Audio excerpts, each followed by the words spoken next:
تو یہ جو جمعہ اور اتوار کا ہمارا بیان ہوتا ہے نا، یہ معلوماتی پروگرام نہیں ہوتا، یہ موٹیویشنل بیانات ہوتے ہیں، سمجھتے ہیں؟ تو اس لیے اس میں لوگ کہتے ہیں مفتی صاحب ایک بات کو گھماتے رہتے ہیں، ایک ہی ٹاپک کو چلاتے رہتے ہیں۔ کوئی بات نہیں، ایک ہی ٹاپک 10 سال چلتا رہے۔ شادیوں والا ٹاپک میں نے کتنے سال چلایا ہے؟ کب پاگل ہوا تھا، استغفر اللہ، کب میں نے شروع کیا تھا یہ؟ 2005 نہیں 2004 میں نے شروع کیا تھا یہ ٹاپک، اور 2024 کتنے سال ہو گئے؟ 20 سال سے یہ ٹاپک میں گھسیٹ رہا ہوں کہ نہیں گھسیٹ رہا؟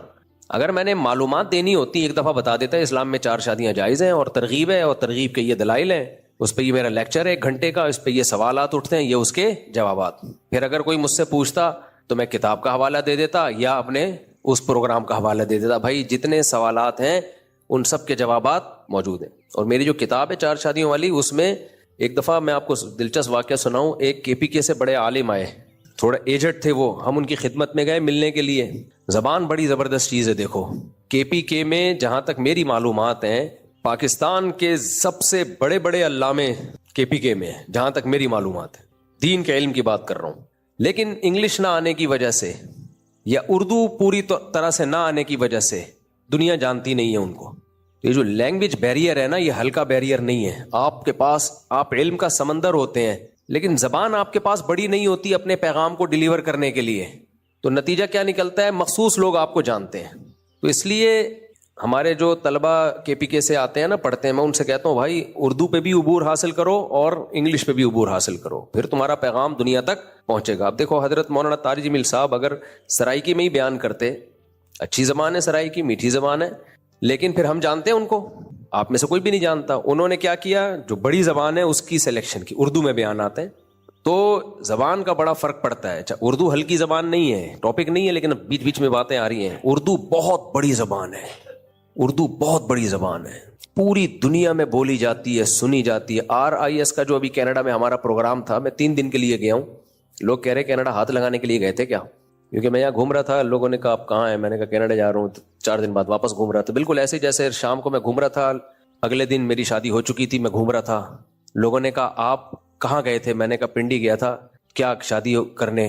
کہ کل تو یہاں گھوم رہے تھے آپ، تو اتنی جلدی لوگوں کی تو کیسے ہوتی ہے پتہ ہے نا آپ، لڑکی والے آ رہے ہیں، لڑکے والے جا رہے ہیں، مٹھائیاں آ رہی ہیں، استخارے ہو رہے ہیں، 6 مہینے 10 مہینے سال منگنیاں فون پہ چپک جاتے ہیں ایلفی کے ساتھ، اس کے بعد جا کے 50% تو منگنیاں ٹوٹ جاتی ہیں۔ پھر جا کے ہماری ایسے ہوئی کہ ہم نے پروگرام بنایا، گئے لے کے آ گئے۔ اچھا خیر، تو ایسے ہی ہمارے سفر بھی ہو جاتے ہیں بعض دفعہ۔ تو RIS کا جو پروگرام ہوتا ہے، یہ کینیڈا میں بہت بڑا پروگرام ہوتا ہے، اس میں اردو انگلش میں بیانات ہوتے ہیں اور اردو میں صرف میرا بیان ہوا تھا، تیسری زبان نہیں ہے وہاں۔ وجہ اس کی یہ ہے کہ جتنا بڑا مجمع اردو انگلش بولنے والوں کا ہے، اس میں لبنان کے لوگ بھی ہیں اور موروکو وغیرہ کے اور مختلف ملکوں کے، اتنا ہی بڑا مجمع اردو اسپیکنگ کا بھی ہے۔ تو آپ اندازہ لگا لو، گوروں کا ملک ہے، لیکن کراؤڈ اکٹھا کرنے کے لیے آپ کے پاس 2 ہی زبانیں ہیں، یا تو انگلش یا اردو۔ وہ پوری دنیا میں ایسے ہے، صرف یہاں نہیں ہے۔ لیکن ظلم اردو کے ساتھ جو حکمرانوں نے ظلم کیا اتنی اچھا ہندی بھی اردو ہی ہے، بار بار میں یہ بات بتاتا ہوں، ہندی اردو سے الگ کوئی زبان نہیں ہے، یہ دماغ میں بٹھا لو اچھی طریقے سے۔ ہندی اردو ایک ہی چیز ہے، اس کا رسم الخط چینج کرنے سے نقصان یہ ہوا کہ اردو میں کچھ فارسی الفاظ اور عربی اور ان کی زبان میں جو ان کی جو کون سی مشہور زبان ہے سنسکرت، وہ الفاظ اس میں زیادہ آ گئے ہیں۔ ورنہ زبان کا پتہ گرامر سے چلتا ہے، تو سیم گرامر کا مطلب زبان سیم ہے۔ یہ بہت بڑی سازش ہوئی ہے جب تقسیم ہوا ہے نا انڈیا پاکستان، تو بلا وجہ 2 زبانوں کو خام خواہ میں الگ کر دیا، حالانکہ ایک ہی زبان ہے وہ۔ تو کیا بات کر رہا تھا میں، دیکھو یہ دماغ، ہاں تو اردو کا بہت بڑی زبان ہے، اردو ہلکی زبان نہیں ہے۔ نہیں یہ بات کہاں سے آ گئی کیا؟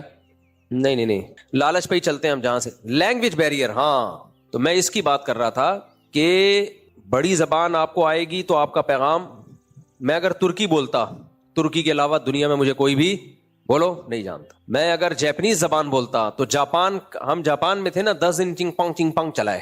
میرے ساتھ ہمارے دوست تھے آسٹریلیا کے، وہ پشتو اردو انگلش 3 زبانوں کے ماہر تھے وہ۔ اب جاپان میں ہم گئے ہیں تو چنگ پانگ 10 دن تک نا دماغ کھوپڑا آؤٹ ہونا شروع ہو گیا تھا۔ پھر ہم جب آئے ہیں ادھر چائنا آئے ہیں تو چائنا میں چانچوں پاپوں چلنا شروع ہو گیا، وہ ایک لفظ سمجھ میں نہ آئے۔ جیسے ہی آسٹریلیا ہمارا جہاز اترا ہے، وہاں انگلش شروع ہوئی تو وہ ہمارے پٹھان دوست نے کہا شکر ہے چیپاں سے ہماری جان چھوٹی یار، یہ الفاظ تھے ان کے، شکر ہے یہ چیپاں سے ہماری جان چھوٹی۔ ایئرپورٹ سے باہر نکلتے ہی وہ زبانیں ختم ہو جاتی ہیں۔ جرمن زبان دیکھ لو، فرینچ پھر بھی پھیلی ہوئی ہے، تو छोटी छोटी जबानें हैं, जर्मन फिर भी थोड़ी बड़ी है लेकिन है तो एक बाउंड्री है ना उसकी, उससे आगे नहीं है। अरबी, इंग्लिश, उर्दू, ये 3 जबानें भाई पूरी दुनिया में समझी जा रही हैं, पूरी दुनिया में समझी जा रही। स्पेनिश है साउथ अमेरिका में, बस है बहुत बड़ी जबान, बहुत लोग बोलते हैं, लेकिन भाई एक यहाँ है, बाउंड्री है, इससे बाहर नहीं समझेगा कोई। अब हम दुनिया में जिस मुल्क में जा रहे हैं भाई, ये इंडिया, ये पाकिस्तान, ये उर्दू बोल रहा है, उर्दू समझ रहा है, कौन कौन से कंट्री नहीं है जहां समझी नहीं जा रही। इसका मतलब जुल्म किसने किया है जबान के साथ? हम लोगों ने किया है। इतनी बड़ी जबान अगर गैर मुस्लिमों को मिलती, इन कौमों को मिलती, ये तो पागल हो। और फिर कितनी खूबसूरत जबान है, कितनी शाइस्ता जबान है। ये अदब आपको इंग्लिश में नहीं मिलेगा, जो शायरी उर्दू में है, जो अदब है उर्दू में। अदब समझते हैं, अदब से वो तमीज वाला अदब मुराद नहीं, जो उर्दू अदब है वो मुराद है। एक तो अदब वो होता है आदाब, ये अलग चीज है। आप कोई शेर तो जरा इंग्लिश में पढ़ो, और इंग्लिश में आपने सुने मुशायरे होते हैं बहुत थोड़े, उर्दू का तो मुशायरों का एक पूरा सेटअप है। खैर, तो हमारी जबानों में, सिर्फ उर्दू में नहीं, जो हमारी लोकल जबानें, पश्तो, सराइकी, पंजाबी, उनमें भी अदब दूसरी जबानों की निस्बत ज्यादा है। लेकिन ऐसा जुल्म किया ना उर्दू का साथ, बड़ा ही गरक कर दिया बिल्कुल ही। खैर जी, हम बात कर रहे थे कि मैं लालच की बात कर रहा था कि देयर आर 2 टाइप्स ऑफ लालच। अल्लाह ने लालच से हमें मना किया है, लालच से अल्लाह ताला ने हमें मना किया है। तो अब लालच की 2 किस्में हैं। एक किस्म तो लालच की है चोरी, डकैती के जरिए पैसा कमाना, बहनों की विरासत खा जाना। ये भी क्या कहलाती है भाई? लालच। सब कहते हैं बुरी चीज है, बुरा काम है। लेकिन लालच की एक किस्म क्या है कि दूसरों की जेबों पे नजर रखना। देखो, हम चूंकि मजहबी लोग हैं ना, मजहबी लोग का मतलब ये कि निस्बत हमारी किसकी, मजहबी है या नहीं ये तो अल्लाह जानता है, निस्बत किसकी तरफ है? मजहब की तरफ। हर तबके के साथ हमारा उठना बैठना होता है। मैंने जो मुशाहिदात किए हैं मुख्तलिफ मुल्कों के सफ़र में, लोगों से मिलके पैसा कमाने के लिए, लोगों में शायद, बहुत सारे लोगों में, शायद उन लोगों में मैं नालायक भी दाखिल हूँ, ये तमीज़ नहीं है कि पैसा कमाने का गैर अखलाकी तरीक़ा क्या है और अखलाकी तरीक़ा क्या है। नाजायज़ से तो फिर भी कुछ लोग बच जाते हैं, गैर अखलाकी कामों से नहीं बचते। इतने धोखे हुए हैं मेरे साथ, इतने धोखे हुए हैं कि दिल चाहता ही नहीं धोखों पे ही बयान करता रहूं मैं। इतने मंजन बिके हैं मेरे नाम पे, जिसको समझ रहे होते हैं बहुत नेक, जूते उठा रहा है, पता चला वही हमारे नाम का मंजन बेच रहा है, पैसे कमा रहा है। दाढ़ियां, टोपियां, शलवारें, आधी आधी पिंडलियों तक आदमी। यानी अगर मैं वाकयात अपने साथ धोखे के सुनाना शुरू कर दूं तो मैं 3 घंटे हो जाएंगे, वाकयात खत्म नहीं हो। और इतने दिलचस्प वाकयात है ना, इतने दिलचस्प। इन मुल्कों में सफर में मुझे कैसे कैसे 2 नंबर लोगों से वास्ता पड़ा, और यहां कैसे 2 नंबर लोगों से वास्ता पड़ा। इतने वाकयात हैं और ऐसे दिलचस्प कि आप उन चोरों को दाद दोगे यार, तुम्हारी जहानत को सलाम है यार। ये सारे वो तरीके इख्तियार करते हैं जो गैर अखलाकी तरीके हैं। देखो, एक मैं चंद मिसालें से बात समझाता हूं, इंशाल्लाह फिर समझ में आएगा मैं कहना क्या चाह रहा हूं। ये वाकया मैंने पहले भी बताया। हम अपने एक दोस्त के साथ गए सोहराब गोट में, नहीं, बकरीद के मौके पे जानवर बिक रहे होते हैं। सिंधी लोग आपको पता है सैयदों का बड़ा एहतराम करते हैं, ऐसा है ना, बहुत ज्यादा एहतराम करते हैं। अच्छी बात है, ईमान की अलामत है कि भाई नबी सल्लल्लाहु अलैहि वसल्लम के नसब से जिसका ताल्लुक हो तो उसको थोड़ी रिस्पेक्ट देना। हमारे साथ हमारे एक दोस्त थे, वो सैयद थे। अब क्या हुआ है कि देखा कि एक सिंधी भाई हैं, वो बछड़ा बेच रहे हैं। वो एक खास कीमत लगाई बछड़े की। इन्होंने कहा कि मैं सैयद, इन्होंने क्या कहा, मैं सैयद। उसने कीमत कम कर दी। पहले कहा शनाख्ती कार्ड दिखाओ जी, शनाख्ती कार्ड दिखाया, सैयद फला। मैंने कहा यह आपने बहुत गैर अखलाकी काम किया है, बिल्कुल मुनासिब नहीं है। नबी सल्लल्लाहु अलैहि वसल्लम के नसब को इस्तेमाल करना बछड़े की कीमत कम कराने के लिए, हराम नाजायज का तो कोई फतवा नहीं देगा, लेकिन हराम नाजायज से कम भी नहीं है। ये गैर अखलाकी हरकत है, ये लालच है। आप क्यों पैगंबर सल्लल्लाहु अलैहि वसल्लम की तरफ ऐसे मौके पे निस्बत को क्यों इस्तेमाल कर रहे हो? कोई आप पे जुल्म कर रहा हो, कोई मार पीट रहा हो, तो आप ये लफ्ज कह सकते हो, लेकिन ये मौका नहीं है।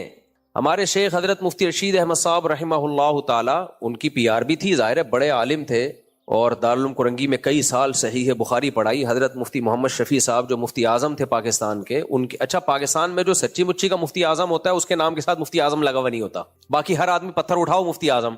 हजरत मुफ्ती रफ़ी उस्मानी साहब जो हजरत मुफ्ती तकी उस्मानी साहब के बड़े भाई थे, वो तो सर्टिफाइड मुफ्ती आजम थे, गवर्नमेंट की तरफ से उनको बनाया गया था, और उनके इल्म की बेस पे वो इतने मुतवाज़े थे कि वो अक्सर मुफ्ती आजम उनके नाम के साथ लगा नहीं होता था। सऊदी अरब से कोई सफीर आए कि मैंने मुफ्ती आजम से मिलना है, वो नहीं मिले, बाकी सारे मिल लिए उनसे। सऊदी अरब से कोई सफीर आया था, कई साल पुरानी बात है, कि मुफ्ती आजम जो है ना पाकिस्तान के, उनसे मिलना है, वो तवाज़ो में नहीं मिले, बाकी सारे छोटे मोटे मुफ्तड़ियां छोटी छोटी जो है ना, सबके नाम के साथ मुफ्ती आजम लगा हुआ है, आता वाता उनको कुछ भी नहीं है, तो वो सब मिल लिए। तो और वो इतना बौखला गया कि ये कौन से वाले इसमें है भाई, सच्ची मुच्ची के, देवबंदियों का अलग, बरेलवियों के अलग, अहले हदीसों के अलग।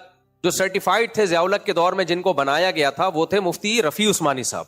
तो खैर अल्लाह उनकी मग़फ़िरत फरमाए। तो जो सच्ची मुच्ची के होते हैं ना, वो ज्यादा शोबाजियां नहीं कर रहे होते, ज्यादा शोबाजियां वही करते हैं जो झूठी मूठी के होते हैं। देखो जो हकीकत में खूबसूरत होता है उसको ब्यूटी पार्लर की जरूरत बोलो नहीं होती।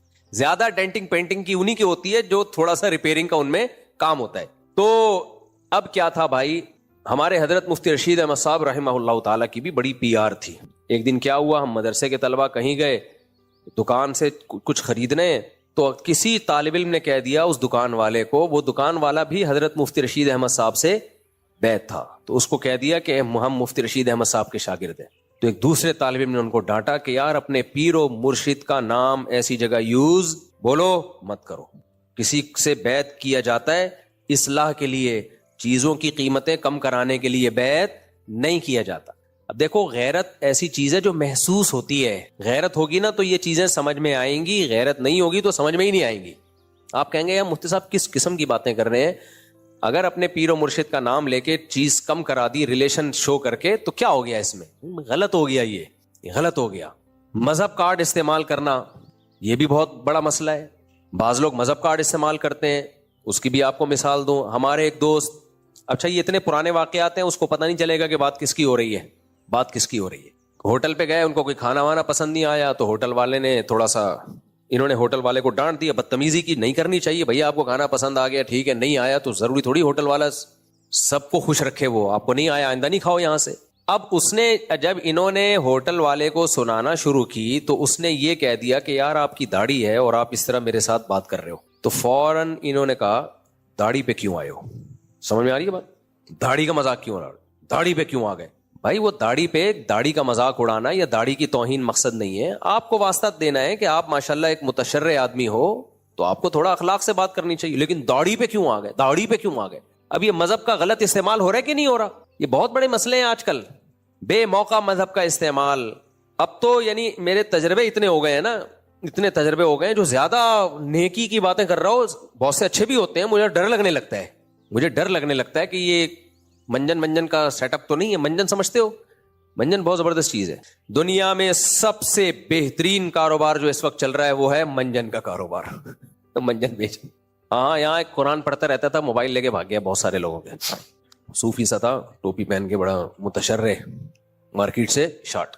ये मजहब कार्ड कैसे इस्तेमाल होता है और भी तरीका और भी सुनिए आप इसमें। बाज़ दफा क्या होता है, आपने किसी मौलाना साहब को देखा कि मामलात में ठीक नहीं चल रहे, वो ये सब मुशाहिदात पर मबनी वाकयात बता रहा हूं मैं, किताबों में पढ़े नहीं है, जो अपनी आंखों से देखे हैं। और एक दो होते ना तो मैं बयान नहीं करता, बहुत ज्यादा हो रहे हैं इसलिए बयान करना पड़ रहा है। एक दो चीजों को थोड़ी हाईलाइट किया जाता है। जब सोसाइटी में कोई बुराई ज्यादा फैल जाती है तो फिर इंसान उस पर आवाज उठाता है। मौलाना साहब को देखा, बहुत सारे मौलाना को, सारे नहीं ऐसे होते लेकिन ऐसे भी होते हैं बहुत से। आप मौलाना साहब को बता दो भाई आप माली मामलात में क्लियर नहीं हो, जरा हिसाब किताब रखा करो मस्जिद के मामलात का, तो वो फौरन मैं मौलाना है। भाई आलिम से ऐसे बात की जाती है, मौलाना से ऐसे बात की जाती है, तुम कौन होते हो हिसाब पूछने वाले। भाई हम इसलिए होते हैं कि हम कमेटी में माली मामलात के लिए अकाउंटेंट इसको बनाया गया है, ये अकाउंटेंट है तो आप इसको हिसाब दें। तुम कौन होते हो हिसाब, मैं आलिम हूं, मैं बुजुर्ग हूं। अब ये मदहब का इस्तेमाल गलत, ये भी लालच है। ये क्या है, इसका मतलब उस मौलाना में क्या है, लालच है। भाई मामलात 2 और 2 4 की तरह होंगे, आपसे भी पूछा जाएगा, दूसरों से भी पूछा जाएगा। आपको गुस्सा किस बात पे आ रहा है, आपसे अगर पूछा जा रहा है कि उस दिन जो इतने पैसे आए थे रसीद कहां गई, उसकी रसीद क्यों नहीं बनी, तो गुस्सा आना इसकी अलामत है आप 2 नंबर हो। समझ रहे हो कि नहीं समझ रहे, गुस्सा आना किसकी अलामत है।